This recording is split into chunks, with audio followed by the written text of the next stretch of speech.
औरंगाबाद, उस्मानाबाद आणि जळगाव नंतर आता बीडमध्ये देखील मराठा समाजाचा ऐतिहासिक मोर्चा निघाला। जिकडे नजर जाईल तिकडे लोकांचा जनसागर बघायला मिळतोय।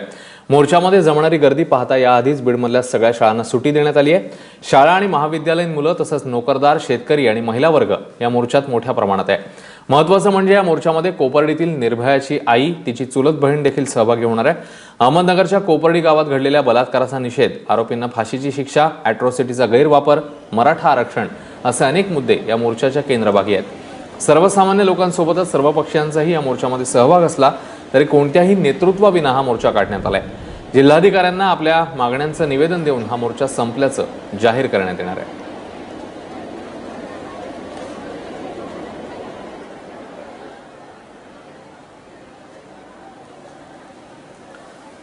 तेव्हा ही अतिभव्य अशी गर्दी बीडमधली मोठी गर्दी या मोर्चामध्ये बघायला मिळाली। उस्मानाबाद नंतर आता बीडमध्ये देखील या घटनेचा निषेध करण्यात येतोय आणि मोठा लोकांचा समुदाय या ठिकाणी एकवटलेला पाहायला मिळतोय। आणि या मोर्चामध्ये सहभागी झालेल्या महाविद्यालयीन तरुणींनी नेमकं काय म्हटलं तेही आम्ही जाणून घेतलं, बघूया। बीडमध्ये होणाऱ्या या मोर्चासाठी बीड शहरातले सगळी महाविद्यालये, शाळा सुद्धा आज बंद होत्या। म्हणून या सगळ्या कॉलेजमधल्या, शाळेमधल्या मुली आहेत। तर कोपर्डीची घटना ही इतकी अमानवी होती, त्यामुळं हा संताप रस्त्यावरती पाहायला मिळतोय। मला सांग, एक मुलगी म्हणून तुला नेमकं असं वाटतं का की या सगळ्या अमानवी घटना घडतायत आणि तुम्ही कुठेतरी असुरक्षित आहात? हो, आम्हाला असं वाटतं आम्ही असुरक्षित आहोत म्हणून, त्यामुळे आम्ही या मोर्चात सहभाग झालो आहोत।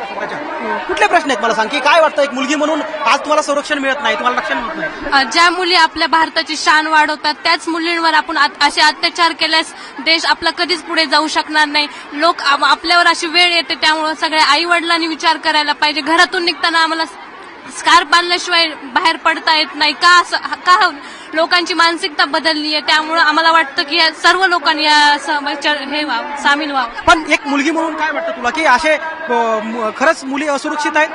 हो, मी सांगते या आपल्या राज्यात नाही पूर्ण देशामध्ये आज मुली असुरक्षित आहेत। म्हणून आम्ही आमच्या समाजाच्याने सर्वांनी उतरून या घटनेचा निषेध केला पाहिजे। मेन म्हणजे आपण सगळ्या क्षेत्रात पुढे जातात, पण मेन म्हणजे शिक्षणामध्ये मराठा समाजाला आरक्षण नसल्यामुळे आम्ही कॅलिबर असू, लायबल असू, पण आम्हाला आमचा नंबर लागत नाही। आम्ही त्या घटनेपासून वंचित राहतोय। मी स्वतः नीट या अगोदर महाराष्ट्र सीईटीची एक्झाम दिली आणि आता नीट दिली। महाराष्ट्र सीईटी मध्ये मी कॅलिबर असून 174 मार्क असून मग मी कॅलिबर नाही झाली, माझा नंबर नाही लागला। पण माझ्यापेक्षा कमी मार्कांनी 160 मार्क्स असणारी एससी कॅटेगरीची मुलगी आज एका चांगल्या नामांकित मेडिकल कॉलेजमध्ये शिक्षण घेते।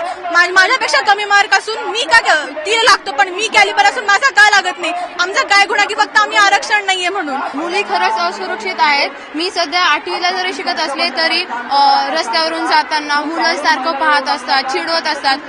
ते अजून आम्हाला सुरक्षितता नाही भेटलेली आणि ती भेटावी असं माझ्या सरकारकडे मागणं आहे। तुला काय वाटतं? एकीकडे देश म्हणतो की मुलींनी पुढे जायला पाहिजे, मुलींनी सगळं शिकायला पाहिजे। जर मुलींना सेफ्टीच नसेल तर बाहेर पडून जर काही अनुचित काही प्रकार घडला तर त्याला जबाबदार कोण? गव्हर्नमेंटने हे सगळंच बघितलं पाहिजे। जर बाहेर पडायचं म्हटलं तर सेफ्टी ही लागणारच आणि अशा ह्या कृत्य करणाऱ्या माणसांपासून आम्हाला वाचवण्यासाठी तरी ऍटलीस्ट गव्हर्नमेंटला जागा व्हावं लागेल। बाकी गोष्टीत तुम्ही जातीवाद पाळू नका म्हणता, मग ह्याच बाबतीत का आरक्षण द्या? एकूण आरक्षणाची मागणी आहे। तू आज शाळेत शिकतेस, तुला असं वाटतं की या सगळ्या नराधमांना शिक्षा झाली पाहिजे आणि एकूण मुलीची सुरक्षिततेवर प्रश्नचिन्ह? कुठेही फीस भरायची झाली तर आम्हाला फुल फीस भरायला लागते। जिथे मला 500 रुपये फीस भरायला लागते तिथे SC/NTच्या मुलींना 20 रुपये फीस भरून त्या या गोष्टीचा फायदा घेतात। आणि माझं असंच म्हणणं आहे की आरक्षण हे मराठ्यांना भेटलंच पाहिजे। आरक्षणाचा हा प्रश्न आहे जो खदखदणारा आहे आणि त्यामुळे या मोर्चातनं मराठा समाजातील हे सगळे प्रश्न पुन्हा एकदा आयरन आले आहेत। गोविंद शेळके, ABP माझा, बीड।